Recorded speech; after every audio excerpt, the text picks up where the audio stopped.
Hi, I am going to read for you from Savage Inequalities. This is probably more of a video that is just easier to listen to as opposed to watch because I'm going to be reading the entire time. But if you are struggling to get through any portion of this reading that we're doing in class, this video file should help you with getting through things. Throughout this video, I will be pausing and having some commentary as well, just so that you get a fuller experience with the reading. All right, let's start. Chapter 1, Life on the Mississippi. East of anywhere, writes a reporter for the St. Louis Dispatch, often evokes the other side of the tracks. But for the first time, visitors suddenly deposited on its eerily empty streets. That's a hard word. Eerily empty streets. East St. Louis might suggest another world. The city, which is 98% Black, has no obstetric services. Obstetric services are OBGYNs, doctors that help mothers with their babies or with other sexual health care. So there's no doctors that can help with sexual health care or with the new babies that are being born in East St. Louis. All right, I'm backing up a sentence. This city, which is 98% Black, has no obstetric services, no regular trash collection, and few jobs. Nearly a third of its families live on less than $7,500 a year. 75% of its population lives on welfare of some form, and the U.S. Department of Housing and Urban Development describes it as the most distressed small city in America. Now, if you were to go to your reading guide at this point, you should be able to describe some of the things from the first paragraph that in the reading guide, it asks you to describe East St. Louis. The first paragraph of section 1 gives you some really great descriptions about East St. Louis. Okay? So let's continue. We're now on paragraph 2. Only 3 of the 13 buildings on Missouri Avenue, one of the city's major thoroughfares, a thoroughfare is a main street, are occupied. A 13-story office building, the tallest in the city, has been boarded up. Outside on the sidewalk, a pile of garbage fills a 10-foot crater. A crater is a big hole in the middle of the street. A crater can happen anywhere, but in this case, this is a big pile of garbage filling a 10-foot deep hole. Okay? Paragraph 3. The city, which by night and day is clouded by the fumes that pour from vents and smokestacks at the Pfizer and Monsanto chemical plants, has one of the highest rates of child asthma in America. And Pfizer is actually one of the companies that make COVID vaccines. So I have to wonder if they make the COVID vaccine there. Paragraph 4. It is, according to a teacher at the University of Southern Illinois, a repository for a non-white population that is now regarded as expendable. What that means is that it's a collection, it's a space to put a non-white population and to regard that population as expendable, meaning that they don't have to take care of it. Like, whatever happens, happens to it. They're not gonna care that much about it.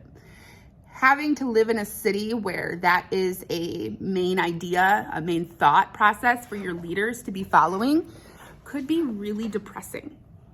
Could make for a really sad city and make for some social issues, some societalisms to be coming in and creating problems.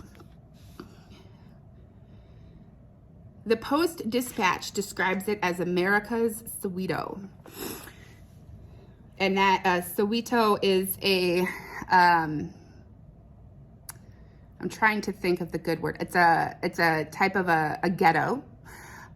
It's just like a place where people congregate, people gather. Sometimes perhaps issues happen. There's violence and such. to live in a place like Soweto is not good. So, paragraph 5. Fiscal shortages, so money shortages, have forced the layoff of 1,170 of the city's 1,400 employees in the past 12 years. The city, which is often unable to buy heating, fuel, or toilet paper for the city hall, recently announced that it might have to cashier all but 10% of the remaining workforce of 230. In 1989, the mayor announced that he might need to sell the city hall and all 6 fire stations to raise needed cash. Last year, the plan had been scrapped after the city lost its city hall in a court judgment to a creditor. East St. Louis is mortgaged into the next century and has the highest property tax rate in the state. So money in East St. Louis is not being used well, and instead of building a city, the city is being sold off piece by piece because the city can't afford to exist right now. Since paragraph 6, since October 1987, when the city's garbage pickup ceased, the backyards of residents have been employed as dump sites. So since 1987, no one's been picking up garbage in this area. In the spring of 1988, a policeman tells a visitor that 40 plastic bags of trash are waiting for removal from the backyard of his mother's house. Public health officials are concerned the garbage will attract a plague of flies and rodents in the summer. The policeman speaks of rats as big as puppies in his mother's yard. They are known to the residents, he says, as bull rats. Many people have no cars or funds to cart the trash and simply burn it in their yards. The odor of smoke from burning garbage, says the Post-Dispatch, has become one of the scents of spring in East St. Louis. So while some people are off smelling the new flowers in spring, oftentimes the people in East St. Louis are smelling their neighbors burning trash in spring. That doesn't make for a good environment. That puts off pollutants into the atmosphere. It's all in all, it is environmental racism. Paragraph 7. Railroad tracks still used to transport hazardous chemicals run through the city. Always present, says the Post-Dispatch, is the threat of chemical spills. The wail of sirens warning residents to evacuate after a spill is common. The most recent spill, the paper says, was at the Monsanto Company plant. Nearly 300 gallons of phosphorus trichloride spilled when a railroad tank was overfilled. About 450 residents were taken to St. Mary's Hospital. The frequencies of the emergencies has caused Monsanto to have a standing account at St. Mary's. What that means is that Monsanto has had so many issues in their company, so many health issues, that they just keep an open account. And if you work for Monsanto and you get hurt, you just go to the hospital and the hospital will just go and bill Monsanto. And they just pay their open bill. And they don't really think about the fact that people are in unsafe working conditions. They just keep those conditions unsafe and keep paying money to have people go to the hospital and get better. Paragraph 8.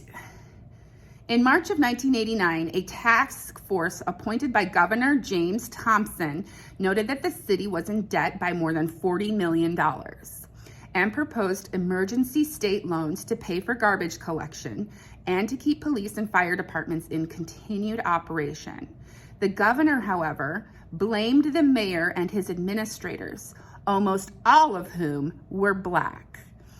I believe that this is part of your reading guide, so you might want to look for the question that asks about the mayor and who the mayor blamed for the destruction of the city.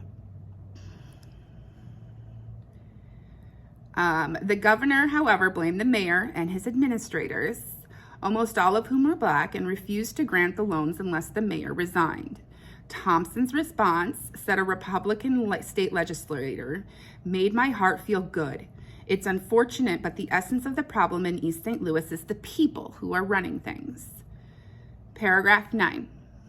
Residents of Illinois do not need to breathe the garbage, smoke, and chemicals of East St. Louis with the interstate highways, says the supervisor of the Illinois Power Company.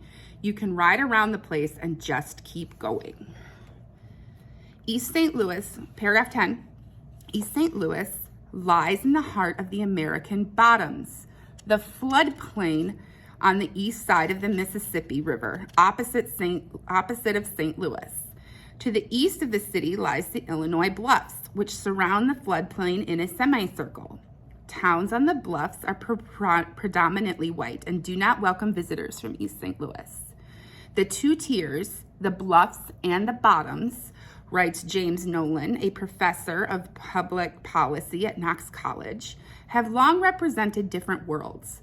Their physical separation, he believes, helps rationalize the psychological and cultural differences or cultural distance that those on the bluffs have clearly tried to maintain. People on the bluffs, says Nolan, overwhelmingly want the separation to continue. So we have people on the bluffs and people on the bottoms. The people that live up here don't want anything to do with the people that live down here in the bottoms. And so they just kind of, they have this division in their town. And the people up here tend to have more money, and the people down here tend to not have money. Paragraph 12. Towns on the bluffs, according to Nolan, do not pay taxes to address flood problems in the bottoms, even though they're in the same town and they're all impacted by the same issues. The people up here deal with less flooding than the people down here. And the people up here, even though we're part of the same town, don't pay taxes to help the people down here with the floods. Even when these problems are generated in large part by the water that drains from the bluffs. So the people up here are causing a lot of the problems for the people down here. East St. Louis lacks the funds to cope with flooding problems on its own or to reconstruct its sewer system, which according to local experts is irreparable. The problem is all the worse because the chemical plants in East St. Louis and adjacent towns, adjacent means next to, have for decades been releasing toxins into the sewer system.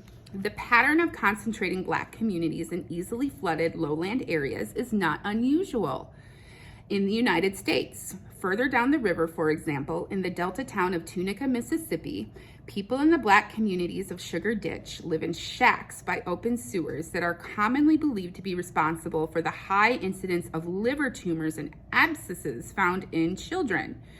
Metaphors of caste like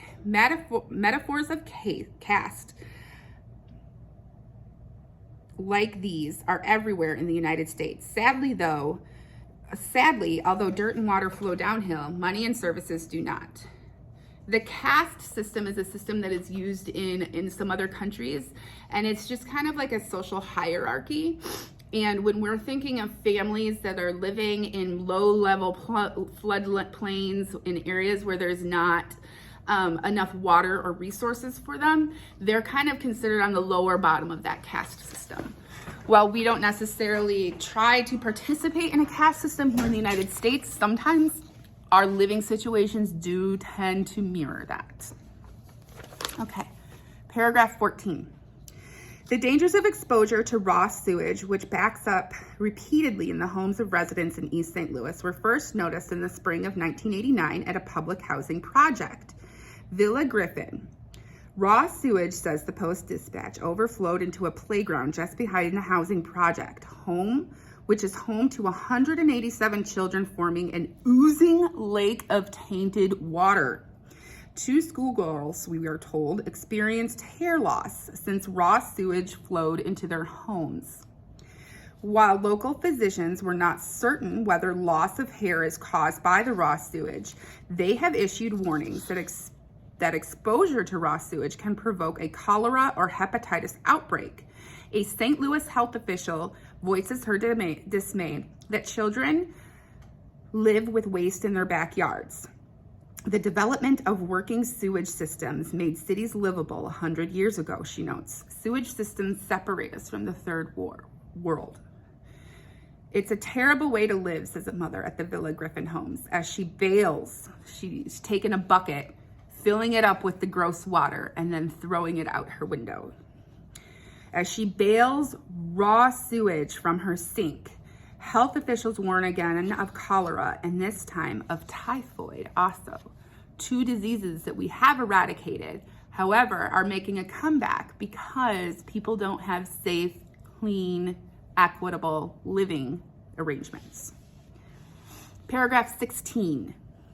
The sewage which is flowing from collapsed pipes and dysfunctional plumbing stations has also flooded basements all over the city.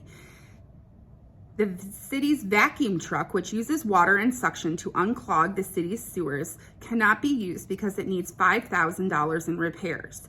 Even when it works, it sometimes can't be used because there isn't money to hire drivers. A single engineer now does the work that 14 others did before they were laid off. By April, the pool of overflow behind the Villa Griffin project has expanded into a lagoon of sewage. 2 million gallons of raw sewage lie outside the children's home. Paragraph 17.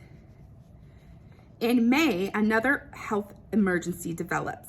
Soil samples tested at residential sites in East St. Louis turn up disturbing quantities of arsenic, mercury, and lead, as well as steroids dumped in previous years by stockyards in the area. Lead levels found in the soil around one family's home, according to lead poison experts, measure an astronomical 10,000 parts per million. 5 of the children in the building have been poisoned. Although children rarely die of poisoning by lead, health experts note its effects tend to be subtle and insidious. By the time, that's a really good word to look up. Insidious is definitely something that's kind of negative, like creepy, it'll sneak up on you. By the time the poisoning becomes apparent in a child's sleep disorders, stomach pains, and hyperactive behavior, says a health official, it is too late to undo the permanent brain damage. The poison, she says, is chipping away at the learning potential of kids whose potential has already been chipped away by their environment. Paragraph 18, we're almost done. The budget of the city's Department of Lead Poison Control, however, has been slashed, and 1 person now does the work once done by 6. Paragraph 19. Lead poisoning in most cities comes from lead-based paint in housing, which has been illegal in most states for decades, but which poisons children still because most cities, Boston and New York among them, rarely penalize offending landlords. In East St. Louis, however, there is a second source of lead. Health inspectors think it is another residue of manufacturing, including smelting, which is like melting down and mixing, in the factories and mills whose plants surround the city. Some of the factories are gone, a parent organizer says, but they have left their poison in the soil where our children play. In one apartment complex where particularly high quantities of lead have been detected in the soil, 32 children with high levels in their blood have been identified.